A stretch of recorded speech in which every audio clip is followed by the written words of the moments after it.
Hi, my name is Mario Mendoza, and welcome to Anley High School's presentation of the Bombardment of Elwood. We would like to thank the Australian Maritime Museum and our fellow schools for helping to make this project possible. The 75th anniversary of war in Pacific is an excellent time to reflect and re-examine the events of the past, but also a time to take what we have learned and work to create peace for future generations. Thank you, and enjoy the show. Welcome to Sebastopol, California, home of the Anley High School Tigers. Located in beautiful Sonoma County, Sebastopol was founded in the 1850s. After a lively fistfight ensued in a local bar, the inhabitants likened it to the British siege of the Russian port of Sevastopol in the Crimean War, and thus, Sebastopol's name was adopted. Welcome to Anley, the only public high school in town. Sebastopol's high schoolers have been educated at Anley High School since 1908. Its 1,300 students and amazing staff are proud to say that we are a California distinguished school and host to championship-winning sports teams. As of 1985, Sebastopol has maintained a sister city relationship with Tokyo, Japan. The Sister Cities initiative is meant to symbolize our interconnectivity and tolerance. A prominent feature of this relationship is the annual exchange of high school students between our cities. The hope is that tragedies of World War II will never be repeated again. This idea is symbolized in their motto, World Peace, one friend at a time. And we end our tour where it all began. This is Mr. Forsland's classroom, home to our historical investigations and many hours of research. Let's see if we can get a closer look at how this all began. Thanks for joining us on Bay Area Channel 12 News. Hello, I'm Merritt Taggart. And I'm Aaliyah Armstrong. Happy New Year, Bay Area. Today's top story, the fallout from the attack on Pearl Harbor. As we all remember, it was just over 3 weeks ago that the Pearl Harbor Naval Base in Oahu was attacked by a Japanese fleet of planes, submarines, and cruisers. Here are the facts we know as far as now. 353 Japanese planes left 6 aircraft carriers and arrived at Pearl Harbor at around 7:48 a.m., a time when most military personnel were sleeping, having breakfast, or attending church. Many of the Navy's Pacific Fleet was present at the time of the attack and were lined up in formation called Battleship Row. When the attack had finished, 2,400 people were dead with another 1,700 wounded, and 18 ships had been sunk or run aground. The Japanese escaped with very few casualties or losses. This attack has shaken the confidence of the American people and drawn our country into war. As we adjust to our new reality, let's take a look at how coastal California is preparing for the troubles that might lie ahead. Let's go to Caitlin Hartsock, who's reporting live in Pasadena. Caitlin? Well, an odd spectacle here in Pasadena as the 28th annual Rose Bowl between the Oregon State Beavers and the Duke Blue Devils will not be played in Pasadena for the first time in history. The game has been moved to North Carolina due to fears after Pearl Harbor about a Japanese attack on the West Coast. A statement from U.S. Admiral Chester Nimitz earlier today has warned of a potential Japanese attack. He stated, "It is not beyond the bounds of possibility that Japanese submarines operating off of the West Coast may attempt to lay their shells upon cities before they leave." New Year's celebrations were quiet but still spirited, and public places and streets were kept clear as a precaution against air raids. Army and Navy bases in the area are on alert, and police regulations are in place to keep everyone safe. This is Caitlin Hartsock reporting live from Pasadena. Back to you, Aaliyah. All right, let's go to our Bay 12 Chief Analyst, Maggie Demarest. Thanks for coming on air. Thanks for having me. Judging from the reaction from the President and military personnel, what actions do you think the United States will take in the following days? Well, since we have declared war, many people have been preparing for the possibility of a Japanese assault more readily than before. Thankfully, our Coast Guard is taking steps to protect this fine nation of ours, and the Navy has been working towards mobilizing a counterattack in the Pacific. In the days after the attack, martial law has been declared in Los Angeles Harbor, and coastal defenses have begun with everything from barbed on the beach fronts to sandbagging homes and businesses. We have experienced blackouts at night and an increased military presence on our coast. Obviously, we are taking the possibilities of the attack very seriously and are determined to be prepared. And what do you think the Japanese intentions were for this assault? It seems like forcing the U.S. to enter the war is a bad idea for the Axis. Well, it appears as though the attack was focused on crippling the Pacific Fleet to prevent any United States response to the mobile Japanese aircraft carriers. This could have been a warning to the US to stop supporting the Allies as a supplier, or it may have been an attack of the primer for the largest attack on the American mainland. Nonetheless, I hate to call this attack a failure with the amount of lives lost and the damage of the Pacific Fleet, but I do not believe that it will achieve the full effect that the Japanese leaders have hoped, because good citizens will be ready, and we Americans are more unified than ever. All right, thank you for your insight. That'll be all for the 6 o'clock news. This is a time of tragedy for the US, but we can look forward to a new year of hope. For us here in California, whatever Japan has in store for us, we'll be ready. Good evening, and we'll see you tomorrow. In the late hours of February 23, 1942, just over 3 weeks after the bombings at Pearl Harbor, the Imperial Japanese Navy submarine I-17 surfaced and shelled the Bankline Oil Company refinery in the oilfield community of Elwood. Located 12 miles off the coast of Santa Barbara, near the town of Goleta, the attack was first reported by a local citizen, Miss George Haney, who spotted the submarine through her binoculars about 1 mile offshore. After 20 minutes of shelling, the sub exited the Santa Barbara Channel, and the bombardment of Elwood, the first Axis attack on the American mainland, was over. The attack was led by Commander Nishino Kozo, whose orders had been to create panic and cause damage with attacks on high-population areas like San Francisco and San Diego. However, these major cities were closely guarded, making a naval attack nearly impossible. Nishino Kozo had been to the Elwood area years before as commander of an oil tanker, and he knew the location and potential strategic importance of the oil refinery.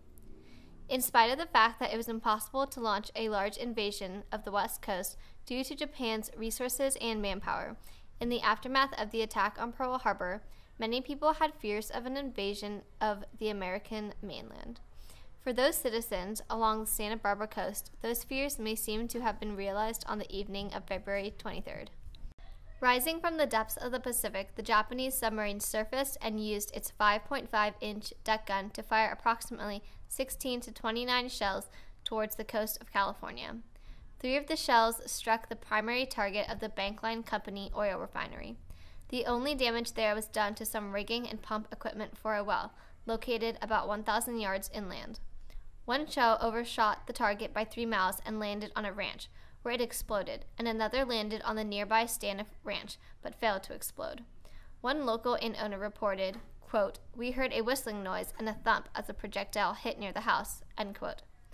The remaining 11 shells fell short and dropped into the ocean. Nishino was chased by United States planes, but managed to get away and make his way to Alaska.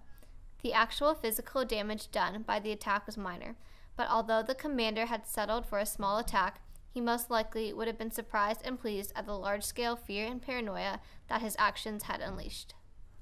As the submarine sailed away, left behind was minor structural damage, and one of the injured servicemen who had been trying to defuse an unexploded shell. However, the physiological effect on the West Coast was far-reaching. The bombardment of Elwood increased concerns about a Japanese invasion along the west coast of California, and the locals began to fear a large and more devastating attack might be close at hand. Additionally, attitudes towards Japanese Americans living on the west coast began to harden. The constant searchlights in the nighttime skies hunting for Japanese aircrafts would lead to an anti-aircraft fire at imaginary targets and a fear of the unknown. Tensions were high, and anxiety of the unknown or unpredictable future fueled paranoia. The bombardment of Elwood in itself was a small moment, but one with far-reaching consequences. During the early 1960s, the American television series The Twilight Zone addressed mysterious and unusual phenomena. The surprising attack on the oil refinery at Elwood was just such an event that The Twilight Zone may have discovered. Here we find the little burg of Goleta, California, home to a few oil fields and not much else. The date is February 23rd, 1942. It's 7 weeks since the Japanese attack of Pearl Harbor. A Japanese submarine has brought chaos, confusion, intrigue, and suspicion to this little town, changing its history forever. Let's begin by asking ourselves why. Why attack Goleta, this tiny hamlet north of Santa Barbara? One possibility was revenge. Submarine Commander Kozo Nishino was visiting in the late 1930s when he reportedly tripped along the beach, falling on a prickly pear cactus. The ensuing hysterical laughter of the American oilmen might have been too much to bear. Could this humiliation really have fueled Nishino's vow of revenge? Perhaps revenge fueled the attacks on Elwood, but perhaps there's a more sinister reason, a traitor lurking among the townspeople of Goleta. On the night of the attack, there were reports of signal lights coming from the neighboring hills. Was there a traitor in their midst? The attack on the Bankline Company oil refinery led to a wave of searchlights scanning the skies above Los Angeles. During this period of mayhem, mysterious images were reported to have been seen in the night skies, causing residents to be swept up in their fears and paranoia. Suspicion, fear, and chaos led to the internment of over 100,000 Japanese Americans during the Second World War. But the real enemy here is not the Japanese or even the Nazis themselves. The real enemy is mankind, at war with ourselves. This could have been an attack by a spited Japanese general, or perhaps even a traitor in our midst, or even stranger, an unguided attempt at contact from a superior species, an alien whose level of understanding of the universe was above our own. But in fact, truth is much stranger than fiction. This was an attack from mankind itself. It's his most carnal desires and his most dangerous thoughts let out into the world. This episode has been one of our most cruelest and most savage, a true highlight of man's cruelty towards itself. This world is much darker and more strange than we ever could have been imagined. This is real life, and you have not been watching The Twilight Zone. One of the major consequences of the attack on the Elwood oil fields was the fear, often unfounded, that was created as a result of the attack. Concerns about disloyal citizens in our midst, assisting a Japanese invasion, seemed a rational concern, although those fears ultimately proved false. Early 1942 on the west coast of California was a period of speculation, scapegoating, and paranoia, as Americans sought to pacify their concerns by attacking perceived enemies in their midst. The problem, however, was often identifying exactly what the enemy was. One day after the bombardment of Elwood, air raid sirens filled the air of Los Angeles in the middle of the night. As searchlights scanned the skies, something was seen up there, but exactly what was a mystery. 1,433 rounds of ammunition were fired into the sky as thousands of citizens were awakened to air raid sirens and the explosion of shells. There were 5 fatalities that night, although 3 were from car crashes and 2 from heart attacks. Invasion of some kind might have been at hand, but truth is often stranger than fiction, and the clash of fear versus reality easily had the makings of a hit Hollywood film.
After Pearl Harbor and the bombardment of the Elwood oil refinery, prejudice against Japanese Americans increased, particularly in the western United States, where fear of a Japanese invasion, held by disloyal Japanese Americans, seemed possible. Here in Sebastopol, this fear and prejudice manifested itself when vandals sought to burn down our local Buddhist Emmanji temple. In spite of those who sought to damage the symbol of Japan in our town, a local youth group of students from Annalee formed a vigilance group to protect the temple from further damage. For weeks, they stood watch over the temple to ensure its safety. We spoke with Daryl Yagi, a minister at the Emmanji temple, who described the history of the temple and the period after war broke out. Welcome. My name is Daryl Yagi. I'm a minister's assistant at this temple. It is a Jodo Shinshu Buddhist temple. It is named Emmanji Buddhist Temple in Sebastopol. I would like to continue with the narrative on war and peace. During World War II, people of citizens of Japanese ancestry were uprooted from their homes without due process of law and forcibly shipped by train to Granada, Colorado, where they were incarcerated in Camp Amachi. This temple actually came from the World's Fair in Chicago in 1933. It was constructed in Tokyo, disassembled in pieces and put on a ship from Yokohama to San Francisco, where then it was transported by rail to Chicago. After the World's Fair, the community wanted to have a temple here for its members and for the community at large. And so the community was very fortunate to get this structure, this temple, and it was named Emmanji Temple. So on April 15, 1934, was the opening ceremonies for this temple. So this year marks the 83rd anniversary of this temple. The temple serves the greater community, not just Japanese Americans, but also other ethnic groups, other people who are interested in studying Buddhism. Many of the members are professionals and work within the community and provide community service to Sebastopol and the greater Sonoma County. During the looming clouds of war hysteria, there were those who were fearful and ignorant and held feelings of racial animosity and hatred, and they vandalized and damaged and tried to burn down this temple. This temple was the center of religious, cultural, and social activities for the community and the county, and it stood alone during this period of time. Fortunately, there were a group of Annalee High School students who belonged to a youth group from the Sebastopol Community Church under the guidance of their youth advisor, who was an Annalee High School social studies teacher. They came peacefully and defended and guarded the temple. Not only did they guard the temple and defend the temple from further damage, but they also defended the principles of American democracy and civil rights. After the war ended, the internees were able to return to put together and piece together a new life. After several years, the temple was able to be renovated. And during this time, the members of the temple decided to purposefully and visibly leave the interior renovation, a small portion in the back of the temple towards the ceiling, a burnt, charred areas where the temple was burnt. And this was a reminder of a dark period of our history in America, and also as a reminder that Americans' civil rights, human rights, and civil liberties should not be trampled and taken away again. Thank you. Within 2 months of the outbreak of war, President Roosevelt signed Executive Order 9066. This order gave the government power to arrest and detain American citizens of Japanese, German, and Italian ancestry. Anti-Japanese sentiment that had begun months, even years before, was now policy. Over 120,000 Japanese Americans were relocated and held at camps in the western United States, suffering losses of their property, civil rights, and dignity. The buildup of fear, paranoia, and racism since the opening months of the war had eventually reached a breaking point on the West Coast.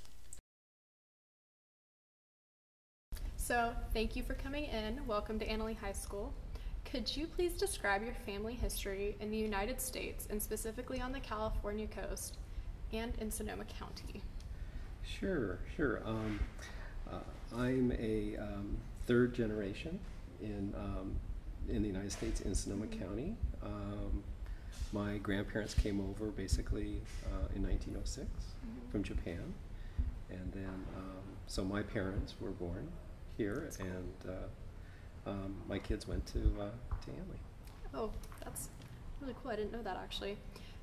Could you specify your family's ties to World War II and the effects that the war had directly on your family? Sure. Right when World War II was starting, my parents were interned, and several of my mom's brothers were in the service, and one was killed fighting for America over in France. What is your perspective on the anti-Japanese attitudes of many American citizens of the time? How did this attitude affect your family? And do you feel as if this was like a potentially justifiable fear, or if it was unrealistic and like not appropriate? Yeah. There was definitely anti-Japanese sentiments and attitudes before Pearl Harbor, and then afterwards, definitely. And it affected not only my family, but all of the Japanese Americans in Sonoma County and elsewhere to a significant level, leading to internment. There's a lot of information that documents that there was no reason for the evacuation. There was never an act of sabotage documented by Japanese Americans. And I think there's a lot of fear and a bigotry that led to, I think, those anti-Japanese sentiments. So you're saying they were very patriotic and loyal, and people didn't really understand that, or they just kind of took it out of proportion because of attacks, or like, is that? Yeah. Yeah. You know, it's hard to say. Okay. You know, I think it depends on the specific situation. Yeah, it's probably many layers. Yeah, of course. Yeah, there's probably people that wanted, you know, their country defended, right? But then what took over was hysteria. Yeah, of course. Okay, is there anything else you would want to add about your personal experiences, or anything you have to add about the topic? About the bombardment? About the I mean, anything. If there's anything else you'd like to add, you're welcome to. Whenever there is war, we need people in leadership to be able to think clearly and to look at all the information instead of going off on, you know, hysteria, because it ruined so many lives, innocent lives, you know, people that were basically Americans here, Japanese Americans, and their homes were taken away from them. And they wanted to defend this country. Yeah. And so, like, my uncle, who was just graduated from Anley, the June before Pearl Harbor, right? Okay. He was born here, he was a citizen, and he, as soon as after the bombing, he and some of his Anley friends went to the recruiter to he wanted to sign up. And the sergeant at the desk said, well, I'll take you three, his friends, but I'm not going to take you. Because of his... You look like a Jap. And his friends said, no, you can't talk to Frank, that was my uncle, that way. You know, he's an American, he wants to fight for your country. And a recruiter from his superior came out and apologized, but he said, I'm sorry, according to the laws right now, you're deemed like an undesirable person to be in the service. So what happened is then he was ordered to go into internment camp, and what's ironic is then he volunteered for the Army at that time in camp and went to go fight for America. Wow. Kind of ironic, right? Yeah, because that's dedication for sure. Dedication. Very loyal. Very loyal. Yeah, yeah.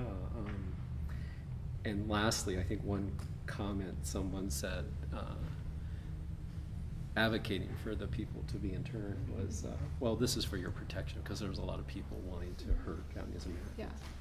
So the person said, one of the Japanese Americans said, well, if we're here in this camp to be protected, why are the machine guns pointed at us inside the camp? Yeah, that's interesting. Yeah, you got to think about that. Okay, so thank you so much. You're welcome. Thank you for having me.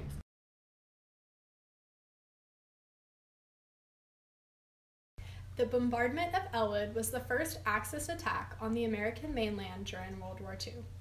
Coming on the heels of the December attack at Pearl Harbor, the bombardment at Elwood increased fear, distrust, hatred, and paranoia on the west coast of the United States and throughout the country. Although extremely minor in terms of physical and economic damage, the attack was a psychological blow that intensified the fear of a Japanese attack and highlighted questions of loyalty towards the Japanese American citizens living on the West Coast. For many patriotic Japanese Americans, this was a time of trauma and catastrophe as they struggled with the rejection they faced from communities that they had always considered their own. Not only was this situation a shocking turning point on the lives of many Japanese Americans in the 1940s, but it remains an important legacy of World War II, and it's relevant for us in the United States today. Fear and paranoia have the potential to turn Americans on themselves, searching for scapegoats to blame for the perceived wrongs in our multicultural nation.